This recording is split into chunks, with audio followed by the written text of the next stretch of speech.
भुजिया। हाँ, आपकी दोस्त टूनी चिड़िया आ गई है एक नई कहानी लेकर।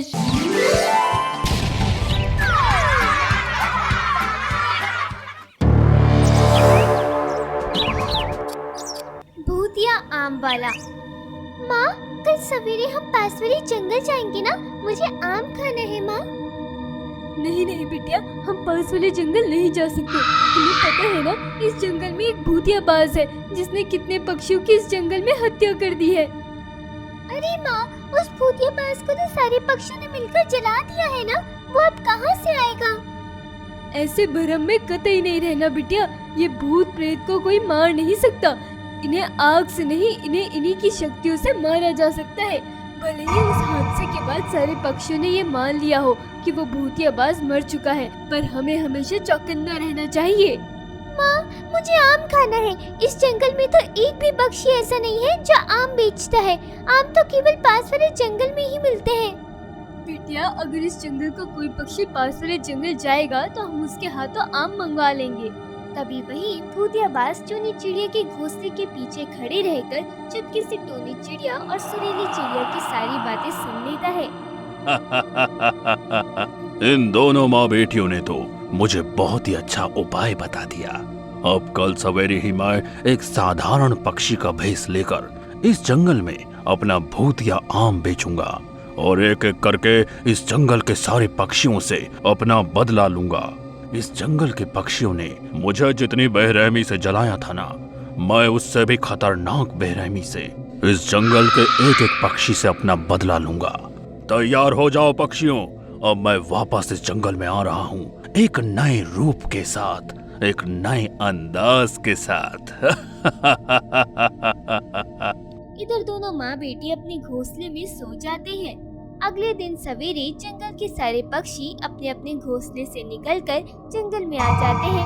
तभी वो भूतिया बाज एक कौवे का अवतार लेकर अपने सर पर एक आमों की भरी टोकरी लिए उस जंगल में प्रवेश करता है। आम ले लो आम, रसीले चमकते धमकते, ताजे ताजे पीले पीले आम ले लो। एक बार जो खाएगा वो जीवन भर इस आम को भूल नहीं पाएगा। अरे काले कौवे के आम हैं, जंगल की पहाड़ी के आम हैं, ले लो ले लो ले लो आम ले लो। अरे माँ, देखो आम बेचने वाला आया है। माँ, आम लो ना माँ, मुझे आम खाना है माँ। कमाल है, आज तक तो इस जंगल में कोई पक्षी आम बेचने नहीं आया, फिर ये कौवा कहाँ से आया? अरे आज पहली बार इस जंगल में किसी पक्षी को आम बेचते देख रहा हूँ मैं। अरे कौवे भाई, कहाँ से आए हो आप? चिड़िया बहन, हम ना उस दूर पहाड़ी वाले इलाके से आए हैं। बड़े ही मीठे मीठे आम है चिड़िया बहन, एक बार खाओगे तो कभी इस आम को भूल नहीं पाओगे। हाँ। अगर तुम्हारे ये आम खट्टे निकले तो कौवे भाई। तोते भाई, ये कालू कौवे के आम है, एक भी आम खट्टा नहीं निकलेगा। हाँ, एक बार इस आम को खाकर तो देखिए, आपकी दुनिया ही घूम जाएगी। अच्छा अच्छा ठीक है, शायर ना बनो, आप तुरंत मुझे 1 किलो आम दे दो। अरे इसमें क्या बड़ी बात है तोते भाई, ये लीजिए आपके 1 किलो आम। अरे आम गिने भी नहीं और अंदाजन दे दिए।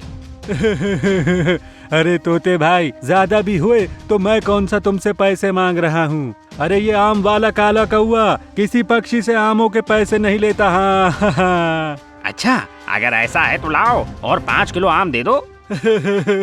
केवल 1 किलो आम लेने पर ही मैं पैसे नहीं लेता, 1 किलो के ऊपर लोगे तो 2 लाख रुपए लूंगा। अरे बाप रे, तो फिर नहीं चाहिए कौवे भाई, मैं ये 1 किलो आम ही खा लूंगा। हाँ। तोता वो 1 किलो आम लेकर वहाँ से चला जाता है। अरे कौवे भाई, क्या बार बार हंसे जा रहे हो? मुझे भी तो आम दो।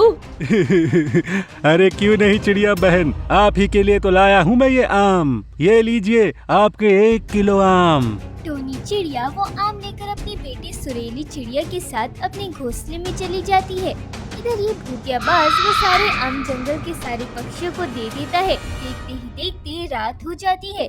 वो भूतिया बाज अपने असली भूतिया अवतार में आकर जंगल के बीचों बीच आकर एक पेड़ के नीचे बैठ जाता है। जंगल के सारे पक्षी अपने अपने घोंसले में बैठकर वो आम खा रहे थे। अपना काम तो हो गया, अब बाकी का काम मेरे आम करेंगे। इधर सुरीली चिड़िया वो आम खा लेती है। माँ, आप भी तो खाइए ना।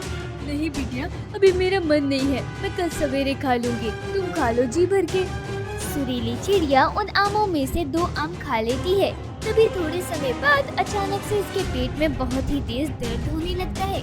सुरीली चिड़िया जोर जोर से रोने लगती है। माँ, मेरा पेट। अरे क्या हुआ सुरीली तुम्हें?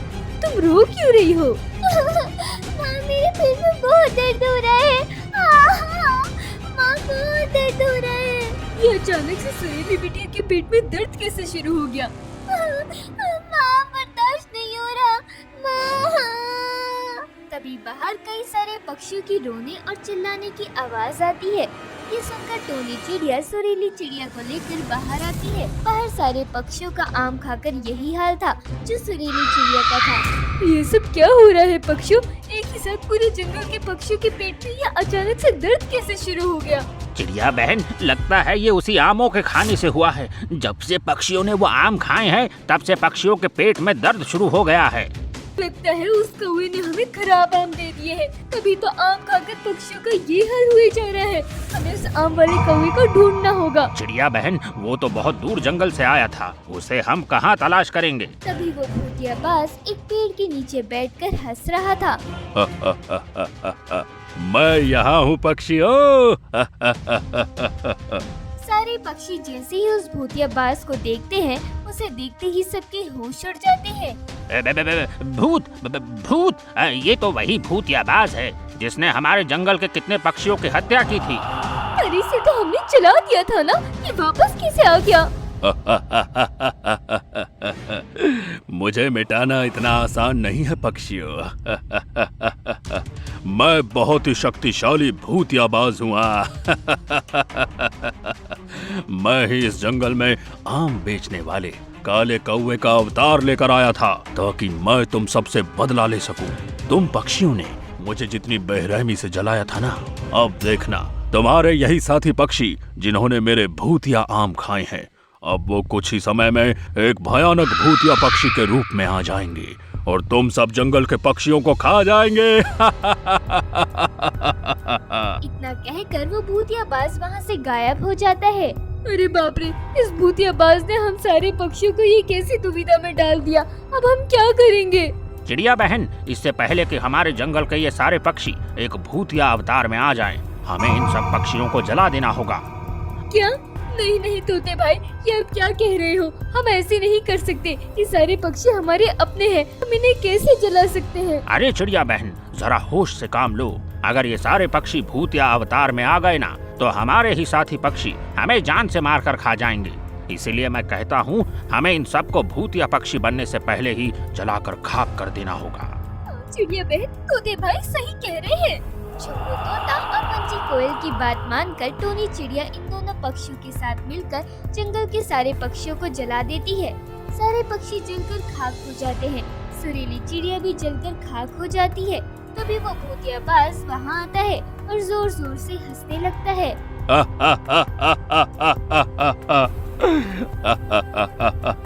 अरे बेवकूफ पक्षियों, ये तुमने क्या किया? अपने ही साथी पक्षियों को जला दिया। मैंने तो तुमसे झूठ कहा था कि ये सब भूतिया पक्षी बन जाएंगे। देखो, इसे कहते हैं अदले का बदला। इतना कहकर वो भूतियाबाज वहाँ से चला जाता है। टोनी चिड़िया और बाकी पक्षी सब एक दूसरे का मुंह देखते ही रह गए। चिड़िया और भूतिया बिल्ली। ये कहानी दरिया किनारे बसे एक जंगल की है, जहाँ कई सारे पशु पक्षी अपना जीवन बसर कर रहे थे। उसी जंगल में रीतू नामक एक चिड़िया अपने पुत्र अमर चिड़े के साथ रहती थी। एक दिन रीतू चिड़िया अपने पुत्र के साथ जंगल के बाहर सैर करने गई थी। दोनों माँ बेटे एक घास में दाना चुग रहे थे। तभी अमर चिड़े को एक बिल्ली का बच्चा रोता हुआ दिखाई देता है। मैं देखो कितना छोटा बिल्ली का बच्चा जो रो रहा है। अमर पीछे हटो, वरना ये बिल्ली का बच्चा तुम्हें खा जाएगा। मुझसे डरिए मत, मैं बहुत तकलीफ में हूँ, मेरी सहायता कीजिए। तुम्हारी माँ कहाँ है और तुम यहाँ रो क्यों रहे हो? मेरा इस संसार में कोई नहीं है। मैं कब से अकेला ही भटक रहा हूँ। जंगल के कई बड़े बड़े जानवर मुझे खाने के लिए मेरे पीछे पड़े हैं, इसलिए मैं यहाँ छुप कर बैठा हूँ। मैं, ये बच्चा कितना प्यारा है और अकेला है। अगर ऐसा ही रहा तो जंगल के जंगली जानवर इसे मारकर खा जाएंगे। हम इसे अपने साथ अपने जंगल लेके चलते हैं। ठीक है पुत्र, हम इस बिल्ली के बच्चे को अपने साथ लेकर चलते हैं। रीतू चिड़िया और अमर चिड़ा उस बिल्ली के मासूम बच्चे को अपने साथ अपने घोंसले में लेकर आते हैं। जब जंगल के सारे पक्षी उस बिल्ली के बच्चे को देखते हैं तो सारे पक्षी मिलकर रीतू चिड़िया के पास आते हैं। चिड़िया बहन, आप इस बिल्ली के बच्चे को यहाँ क्यों लाई? आपको नहीं पता ये बिल्लियाँ कितनी खतरनाक होती है? ये मासूम पक्षियों को खा जाती हैं। इसके बावजूद भी आप इसे जंगल में लेके आई हो। मैं तुम्हारे सामने हाथ जोड़ती हूँ पक्षियों, इस मासूम बच्चे को कुछ मत करो। मैं इसकी जिम्मेदारी लेती हूँ, ये कभी किसी पक्षी को तकलीफ नहीं देगा। ठीक है चिड़िया बहन, अगर इस बिल्ली के बच्चे ने किसी पक्षी को नुकसान पहुँचाया तो इसकी जिम्मेदारी आपकी होगी। ये कहकर सारे पक्षी वहाँ से चले जाते हैं। रात का समय, क्या मैं आपको माँ कहकर बुला सकता हूँ? हाँ पुत्र, तुम मुझे माँ कह सकती हो। आज से मैं ही तुम्हारी माँ हूँ। चलो अब सो जाते हैं, रात काफी गहरी हो गई है। कल सवेरे हम तीनों सैर पर जाएंगे। तीनों मिलकर घोंसले में सो जाते हैं। आधी रात बीत जाती है। सब अपने अपने घोंसले में सोए हुए थे। तभी बिल्ली के बच्चे की आँख खुलती है। अरे, यहाँ तो पानी ही नहीं है। चलो मैं दरिया के पास जाता हूँ और पानी पीकर आता हूँ। बिल्ली का बच्चा धीरे से पेड़ के नीचे उतरता है और दरिया के पास जाने लगता है। तभी राणा कौवा अपने घोंसले से उस बिल्ली के बच्चे को देख लेता है और वो जंगल के सारे पक्षियों को जमा करके उस दरिया के पास ले आता है। वहाँ बिल्ली का बच्चा पानी पी रहा था। साथियों, चलो हम सारे पक्षी मिलकर इस बिल्ली के बच्चे को यहीं मारकर दरिया के अंदर फेंक देते हैं और इस चिड़िया को पता भी नहीं चलेगा कि इसे हमने मारा है। हाँ कौवे भाई, चलो, ये सही मौका है इस बिल्ली के बच्चे को मारने का। जंगल के सारे पक्षी मिलकर उस बिल्ली के बच्चे के पास जाते हैं। क्या बिल्ली के बच्चे यहाँ पक्षियों का शिकार करने आया है? नहीं नहीं, मैं किसी को मारने नहीं आया। मैं तो केवल पानी पीने इस दरिया के पास आया हूँ। इस पिल्ले की बात क्या सुनते हो? मारो इसे और दरिया में फेंक दो। सारे पक्षी मिलकर उस मासूम बिल्ली के बच्चे को अपनी चोंच से मार मार कर लहूलुहान कर देते हैं और थोड़े समय बाद उस मासूम बच्चे की मृत्यु हो जाती है। सारे पक्षी उसे दरिया में फेंककर वहाँ से चले जाते हैं। अगले दिन सवेरे, मामा, वो बिल्ली के बच्चा कहाँ चला गया? हाँ पुत्र, वो कहाँ चला गया? रात में तो यही घोंसले में था। चलो हम उसे जंगल में देख आते हैं। दोनों माँ बेटे मिलकर सारा जंगल छान मारते हैं, पर उन्हें बिल्ली के बच्चे का कोई पता नहीं चलता। रीतू चिड़िया थक हार कर अपने घोंसले के पास रोती है। तभी जंगल के सभी पक्षी वहाँ आते हैं। वो बच्चा कहाँ चला गया? अगर उसे जंगल के जंगली जानवर ने देख लिया तो वो उसे खा जाएंगे। मैंने पहले ही कहा था वो बिल्ली के बच्चा किसी का नहीं हो सकता। चला गया ना अब। सारे पक्षी वहाँ से चले जाते हैं। रीतू चिड़िया भी रो रो कर अपने घोंसले में चली जाती है। उसे इस बात की जरा भी भनक नहीं थी कि जंगल के पक्षियों ने ही उस बिल्ली के बच्चे को मारा है। देखते ही देखते रात हो जाती है। राणा कौवा अकेले जंगल में आ रहा था। तभी उसके सामने एक भूतिया बिल्ली प्रकट होती है। ये तो भूतिया बिल्ली है। अरे बाप रे, भागो यहाँ से। राणा कौवा जैसे ही भागने लगता है तभी वो भूतिया बिल्ली उसे पकड़ लेती है। मुझे छोड़ दो भूतिया बिल्ली, मुझे जाने दो। ऐसे कैसे तुझे छोड़ दूं? तुझे तो आज मैं कच्चा ही चबा जाऊंगी। तभी वो भूतिया बिल्ली उस कौवे को मार मार कर पूरा लहूलुहान कर देती है और उसे ले जाकर एक गुफा में कैद कर देती है। अगले दिन सवेरे जब जंगल के सारे पक्षियों को राणा कौवा दिखाई नहीं देता तो सब आश्चर्यचकित हो जाते हैं। अरे, ये राणा कौवा कहाँ चला गया? सुबह से शाम हो गई पर अब तक इसका कोई पता नहीं और वो भी इस जंगल से कहीं जाता भी नहीं। गया होगा कहीं, हमें उससे क्या। चलो अब अंधेरा होने वाला है, अपने घोंसले में जाकर सो जाते हैं। अरे तोती, तुम्हें नींद आ रही होगी तो तुम चली जाओ, हम यहीं बैठेंगे। तोती उड़ते हुए अपने घोंसले में चली जाती है। रात गहरी होती रही। कमलेश तोता, कोयल, नीलू कबूतर और बगला ये सब बैठकर एक स्थान पर बातें कर रहे थे।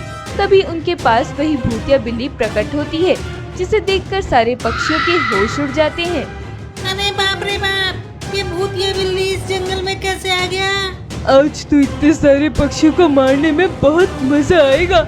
आज तो तुम सब मेरे शिकार हो। अरे नहीं नहीं नहीं नहीं, भूतिया बिल्ली, हम बाल बच्चे वाले पक्षी, हमें मत मारना। तू चिंता क्यों करता है तोते? तुझे मारने के बाद तेरे बाल बच्चों को भी मारकर तेरे पास भेज दूंगी। इस जंगल का हर पक्षी मेरा शिकार बनने वाला है। मैं किसी को नहीं छोड़ूंगी। तभी वो भूतिया बिल्ली सारे पक्षियों को पकड़कर बहुत मारती है और उन्हें भी ले जाकर उस गुफा में कौवे के पास कैद कर देती है। इसी तरह हर रोज रात में वो भूतिया बिल्ली कई सारे पक्षियों को पकड़ लेती है और उस गुफा में कैद करती रही। जंगल के आधे पक्षी उस गुफा में कैद हो गए थे। बचे कुचे पक्षी जब ये देखते हैं कि उनके जंगल के पक्षी गायब हो रहे हैं, तो सब घबराकर एक स्थान पर जमा होते हैं। ये सब क्या हो रहा है पक्षियों? हमारे इस जंगल के पक्षी अचानक कहाँ गायब होते जा रहे हैं? हर दिन कोई ना कोई पक्षी इस जंगल से लापता हो रहा है। ये सब क्या हो रहा है? तभी वो भूतिया बिल्ली वहाँ आ जाती है और वो तोती को पकड़कर अपने साथ उस गुफा में ले जाती है। सारे पक्षी जब उस भूतिया बिल्ली को देखते हैं तो सब घबरा जाते हैं। अरे बाप रे बाप, ये भूतिया बिल्ली कहाँ से आ गई? चलो पक्षियों, हम उस भूतिया बिल्ली का पीछा करते हैं। आखिर ये तोती बहन को कहाँ ले जा रही है? सारे पक्षी उस भूतिया बिल्ली के पीछे पीछे उस गुफा में जाते हैं जहाँ जंगल के सारे पक्षी कैद थे। रीतू चिड़िया और सारे पक्षी जब अपने जंगल के पक्षियों को उस गुफा में देखते हैं तो सब दंग रह जाते हैं। अरे, हमारे जंगल के लापता सभी पक्षी इस गुफा में कैद हैं। इसका मतलब इस बिल्ली ने इन्हें पकड़कर यहाँ कैद कर दिया। मैंने इन सारे पक्षियों को यहाँ कैद किया है। अब मैं इन सारे पक्षियों को मार दूंगी। भूतिया बिल्ली, इन पक्षियों ने तुम्हारा क्या बिगाड़ा है? तुम क्यों इन्हें मारना चाहती हो? माँ, आप अभी सच्चाई नहीं जानती। तुम मुझे माँ क्यों बुला रही हो? क्योंकि मैं वही बिल्ली का बच्चा हूँ जिसे आपने उठाकर अपने घोंसले में लाया था और फिर रात को इन सारे पक्षियों ने मुझे मारकर दरिया में फेंक दिया था। मैं तो केवल उस दरिया में पानी पीने आया था, पर इन सारे पक्षियों ने मेरी एक नहीं सुनी और मुझे मारकर दरिया में फेंक दिया। रीतू चिड़िया और सारे पक्षी ये बात सुनकर दंग रह जाते हैं। क्या तुम वही बिल्ली के बच्चे हो और इन पक्षियों ने तुम्हें मार दिया था? ये तुमने क्या किया पक्षियों? तुमने मुझसे झूठ कहा था। हमें माफ कर दो चिड़िया बहन, हमसे बहुत बड़ी गलती हो गई। हमें लगा है बिल्ली के बच्चे बड़ा होकर हम सारे पक्षियों के लिए खतरा बन सकता है, इसलिए हमने तुमसे झूठ बोलकर इसे मार दिया था। ये तुमने सही नहीं किया पक्षियों। इस मासूम बच्चे को मारकर क्या मिला तुम्हें? तुम सारे पक्षियों ने मेरा बहुत दिल दुखाया है। हमें क्षमा कर दो बिल्ली, हमसे बहुत बड़ी भूल हो गई। मैं तुम्हें मारना नहीं चाहता पक्षियों, मैं केवल तुम्हें ये एहसास दिलाना चाहती थी कि हर जानवर बुरा नहीं होता और कभी किसी को उसकी शक्ल देखकर मत परखना, क्योंकि हर जानवर बुरा नहीं होता। जाओ, मैंने तुम्हें माफ किया। ये बात सुनकर सारे पक्षी शर्मिंदा हो जाते हैं। जंगल के सारे पक्षी रो रो कर भूतिया बिल्ली से क्षमा मांगते हैं। भूतिया बिल्ली सभी पक्षियों को माफ करके छोड़ देती है और उस जंगल से हमेशा हमेशा के लिए चली जाती है।